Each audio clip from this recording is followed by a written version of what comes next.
नमस्कार दोस्तों, stock market studies में फिर से एक बार आपको बहुत बहुत स्वागत है।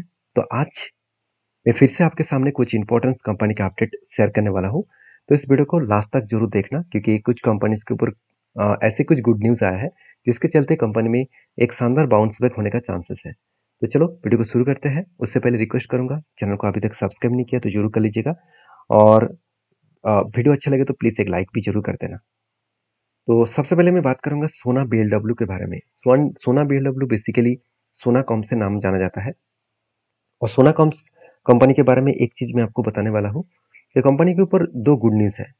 सबसे पहले मैं गुड न्यूज के बारे में बात करूँ तो आप देख सकते हैं सोना बीएलडब्ल्यू पीसीसन जो कंपनी है वो growth visibility supported by order wins, मतलब कंपनी को एक बिग प्रोजेक्ट का ऑर्डर्स मिला है, और वो भी न्यू प्रोडक्ट्स के ऊपर। तो न्यू प्रोडक्ट्स के ऊपर कंपनी को प्रोजेक्ट मिला, ऑर्डर्स मिला, और वो भी कितने, अराउंड 233 बिलियन डॉलर का, 233 billion dollar, sorry billion rupees का। तो यहाँ पे आप खुद ही देख सकते हैं, इंडियन रुपीज 233 बिलियन रुपीज का। तो ओवरऑल फाइनेंशियल ईयर 2025 के हिसाब से यहाँ पे इतना ऑर्डर कंपनी को मिल चुका है। आप देख सकते हैं द इंडियन ऑटोमेटिव जो टेक्नोलॉजीज कंपनीज है, ऑर्डर बुक 233 बिलियन। तो एक अच्छा खासा प्रोजेक्ट मिलने के कारण, और उसके साथ साथ एडिशनल जो एडिंग भी प्रोजेक्ट है वो कितना है, 11 बिलियन न्यू ऑर्डर्स। मतलब कंपनी के सिर्फ यही ऑर्डर्स कंप्लीट नहीं हुआ, उसके साथ साथ एडिंग ऑर्डर्स भी है जो कंपनी को आगे बढ़ाने के लिए, पुश करने के लिए काफी है।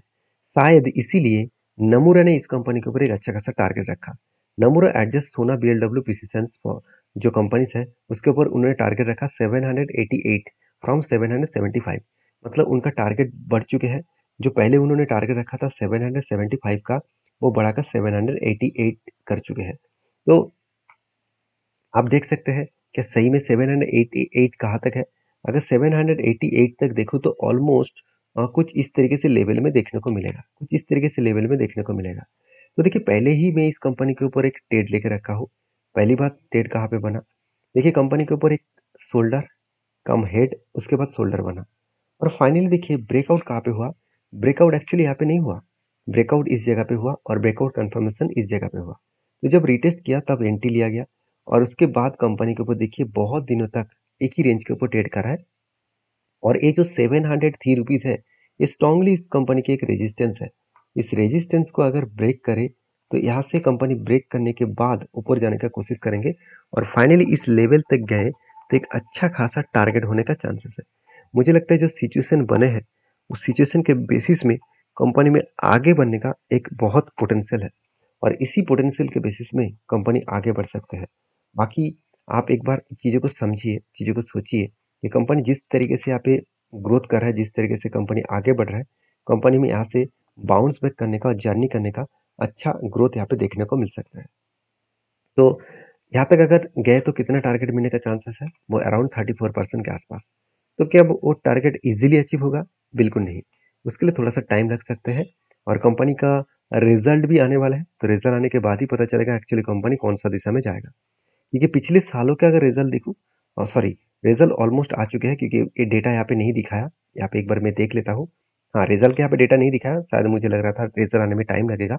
तो बेसिकली इस कंपनी का जो रिजल्ट आया इस बार, आप देख सकते हैं पिछले सालों में 674 करोड़ का सेल्स था। इस बार बढ़ के कितना हो चुके हैं, 830 करोड़ के आसपास, जो पिछले क्वार्टर्स को भी बीट कर पाए।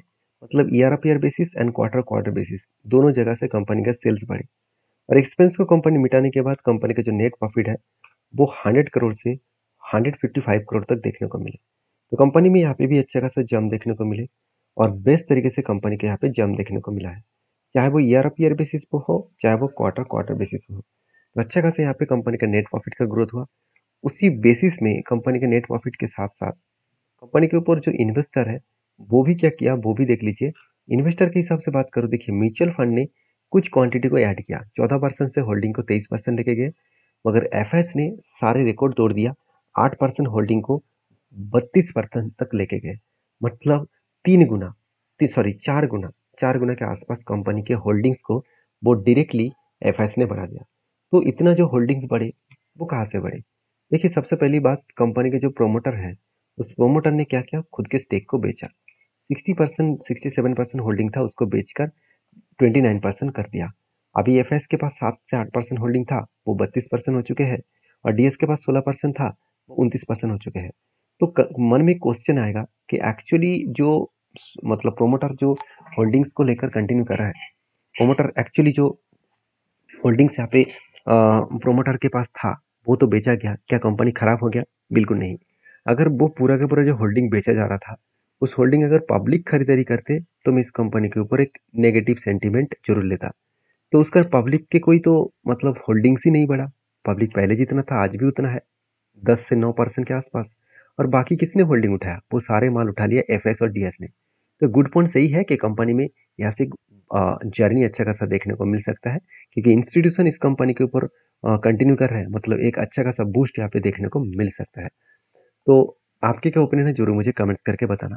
नेक्स्ट जो कंपनी उसका नाम है अल्काइल अमीन्स केमिकल्स लिमिटेड। तो अल्काइल अमीन्स केमिकल्स लिमिटेड एक छोटा सा कंपनी है, एक 10,000 करोड़ का मार्केट कैप वाला कंपनी है, और जिसमें पी रेशियो एकदम 70 के आसपास है, मतलब हाई पी रेशियो है। कंपनी के खुद की पी रेशियो के बारे में चर्चा करूँ तो कंपनी का पी रेशियो एक टाइम एकदम लो में था, अराउंड कोविड के टाइम में इसका पी रेशियो था 15 के आसपास, और वही पी रेशियो आज 70 के आसपास चला है। तो वैल्यूएशन बहुत हाई हो चुके हैं, क्योंकि कंपनी के खुद के पी रेशियो भी ज़्यादा है और कंपनी के इंडस्ट्रीज पी रेशियो भी ज़्यादा है, मतलब इंडस्ट्रीज पी रेशियो से भी कंपनी का करंट पी रेशियो ज़्यादा है, और यही कारण की वजह से शेयर में एक प्रेशराइज बनता हो देखने को मिले।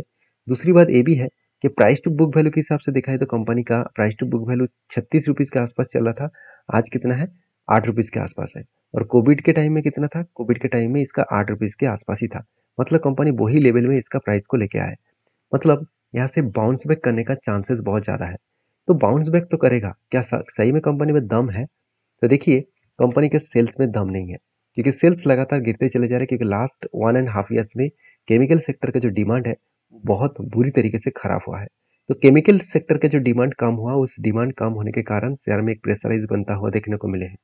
सर यही कंपनी नहीं, हर कोई केमिकल्स कंपनी को आप जाकर चेकआउट कर लेना, सारे कंपनीज का हालत आपको ऐसे ही दिखेगा।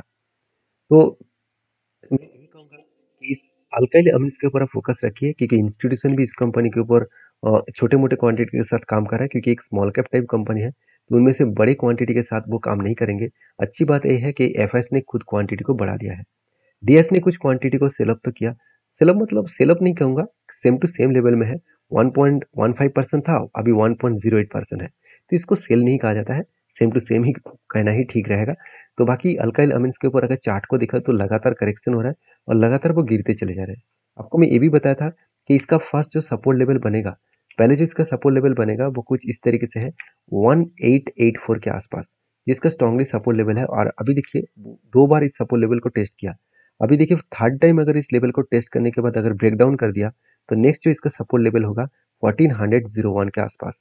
तो मुझे लगता है अभी भी डाउन ट्रेंड है, तो डाउन आने का चांसेस बहुत ज़्यादा है, क्योंकि इस तरीके से लंबा जर्नी कंपनी पहले ही दिखा चुके हैं। कोविड के बाद कंपनी तो धमाका परफॉर्मेंस दे दिया, हर किसी का तो जेब भर दिया, जेब मतलब बहुत ज़्यादा जेब भर दिया, 1400% का रिटर्न दे दिया, मतलब at least 14 times company return generate करके दिया। तो जो कंपनी इतने शानदार रिटर्न पहले ही दे चुके हैं, तो कभी ना कभी तो वो करेक्शन होगा, क्योंकि स्मॉल कैप कंपनी इतने तेजी से जो भाग रहे थे, वो हिस्ट्री बता रहा है कि ऐसे करेक्शन हमेशा होता रहता है। हाँ, अगर कंपनी में दम है फिर से वो यहाँ से एक बाउंस बैक जरूर दिखा पाएंगे। तो नेक्स्ट जो कंपनी है उसके बारे में चर्चा करूँ, उसका नाम है सीएट लिमिटेड।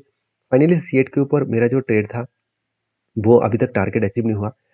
अभी भी अभी देख सकते हैं एक यहाँ पे रेंज बना था, जो टोटल रेंज बना था करीबन 25% के आसपास। तो इस रेंज का मतलब यही है कि आपको बीच में कोई भी रेड कैंडल नहीं होना चाहिए, तो कंटिन्यूसली यहाँ पे क्या हुआ, बाइंग कैंडल बने, और जब भी इस नीचे लेवल को टच करे तब क्या बने, यहाँ पे एंटी बने, और इस हाई लेवल तक इसका क्या बनेगा, टारगेट बनेगा।